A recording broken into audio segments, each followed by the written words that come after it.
Hello, it's Marek. Welcome to MDrives. Today I'm driving Alfa Giulia Quadrifoglio. Absolutely amazing car. The car I wanted to drive since its launch. What it is really, it's a brilliant competition to BMW M3 because it's a four-door saloon. It's a family car as well as sports car, so it's a very interesting concept, a concept which maybe I'm not very familiar with because usually I drive smaller cars, but so far it feels absolutely brilliant. The car, first of all, the bucket seats, these were optional and I believe they did cost about 3 grand, but to be honest, they are worth it. I don't know how standard seats feel in this car, but these are absolutely mega. There's not a lot of padding in them, so they feel quite, I would say, racy, which might not be the best during very long drives. But let's jump to the engine, because this is the most important bit of this car. 2.9 V6 twin turbo, 505 horsepower in this, so it is a wild animal, especially with rear wheel drive only. I won't be trying all that power today because it is rather slippery. So what can I say about the interior of the car, because this is the most common negative I've heard about this car so far on the internet. Everyone was bashing it through dated interior, and yes, maybe it is slightly dated when you compare it to the newest M3s, etc. But I think all the companies like Merc, BMW made a massive leap forward with the latest generation, while Alfa is still, I would say, kind of a competition for the F-series BMWs. But to be honest, I absolutely love it. There is a lot of shiny carbon here, leather everywhere, you know, I mean everywhere. So it feels extremely premium, this car. I would say much more premium than BMW of the same age. So the road opens up a bit here, so the gearbox is actually quite snappy. So it's a ZF gearbox, but to be honest, it feels as snappy as, you know, DSG or M3's gearbox, really.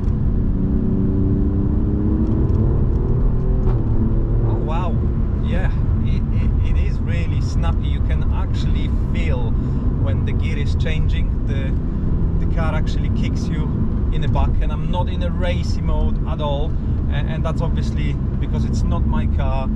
I don't know this car and I don't want to be in this car. And despite this being twin turbo engine, I think it sounds so much better than the F80 cars.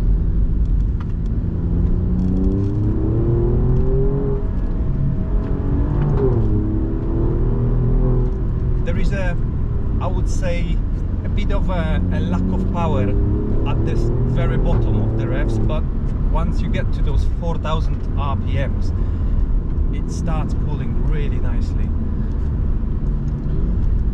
The suspension works brilliant. I mean, it's set to soft at the moment, and it just flows on this bumpy road. I've just tried a harder setting a moment ago, and it was still quite good experience, and it wasn't too harsh. But yeah, this one just feels so compliant on this road, and the sound you're getting from the engine, from the exhaust, I believe it's probably all organic, because I can hear it at the back. I can hear the back box. It doesn't come from the speakers, as far as I can say.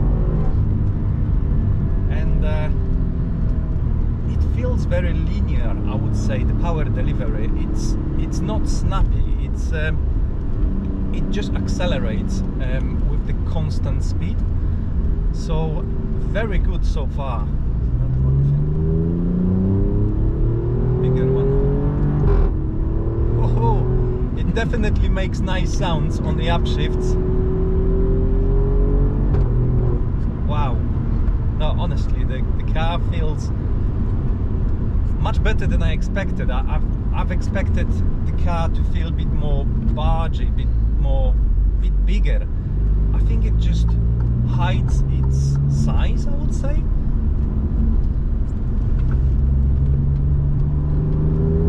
The steering feels really good, although I don't think there is that much amount of feedback coming through it.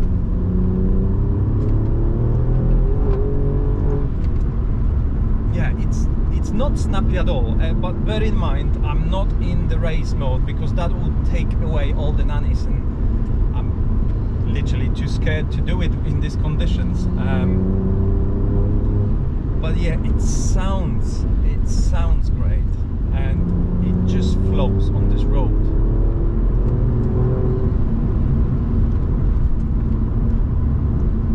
It's a great experience. And you know, driving it like this, I really forget that this is a 4-door saloon, which can take the whole family for holiday in quite a good comfort.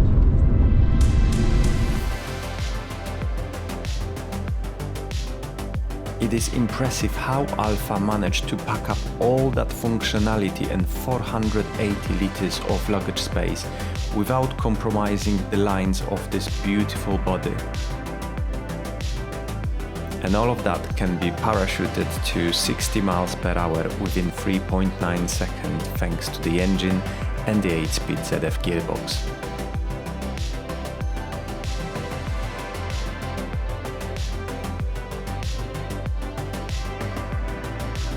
Enough talking, let's go back to driving.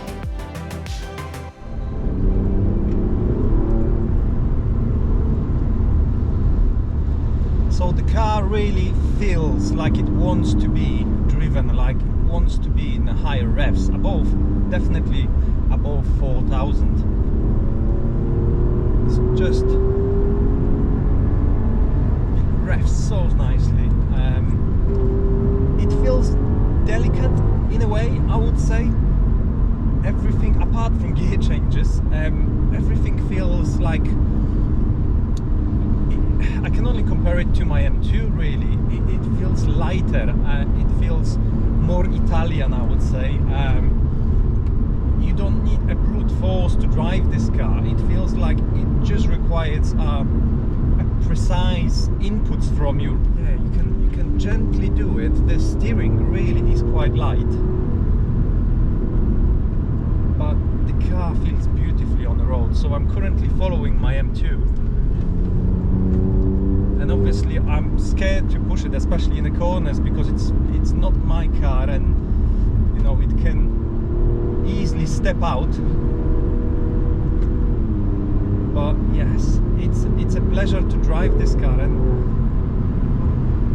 it's one of those which can do all of it. It can be your weekend toy, and it can be your workhorse, which you can drive every day to work. So in that respect, you know, I think this car is fantastic. I'm yet to drive an F80 M3, which would be probably the car which directly compares to this one. But obviously I drove cars with S55. This car sounds so much better. Some people say it's quite similar, and I would say yes, there are similarities, but the car definitely sounds better, and the car definitely sounds more organic. I can definitely hear it coming from the back. Definitely, it's not coming from the speakers, so that's a big plus in this day and age, because majority of the cars, just even my M2, pushes the sound through the speakers, despite the car actually singing pretty nicely. So yes, Alfa definitely did a good job tuning this exhaust system.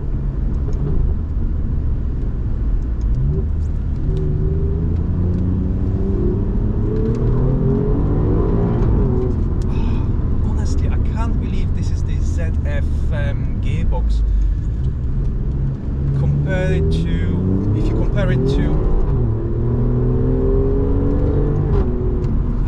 this cracks at the top of the rev range when you change the gear. Really nice. So yes, I think overall as a package it's a brilliant car. It's definitely better than I expected. Is this a car I could see myself in the future? Maybe. You know, I love my M2. If I would ever need a car which can comfortably take 4 people to a holiday destination, I would strongly consider this car. For now, this is not something I need in my life, and I have my little Q2 as a run around, so it's not definitely something I would consider. But if I would be in a position where I need something like this in my life, I would think twice before buying F80 car. I think it's just, it feels Italian. The steering wheel, the controls, and that leather dash. I know you can get a leather dash in the F80, but it's just not the same thing.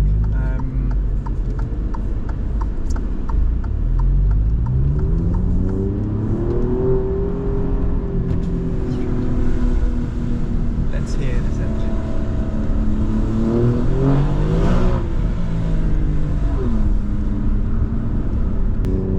So I think this car's currently, and the rear stepped out, and I'm not in a race mode, so yes, definitely you have to be careful with this car.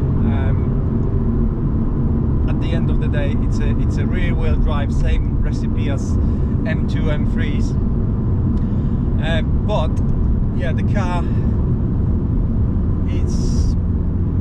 I think many people will probably bash it for being an Alfa, being a car which always brakes, but as far as I know, this car works fine, and it worked fine for the length of the ownership, so it's definitely a good alternative to M3, and I think this is probably my take from this drive. Right, I'm going to wrap up the video here. I hope you enjoyed it. If you did, please smash like button and subscribe to my channel, and I'll see you shortly in the next one. Thank you, goodbye, do widzenia.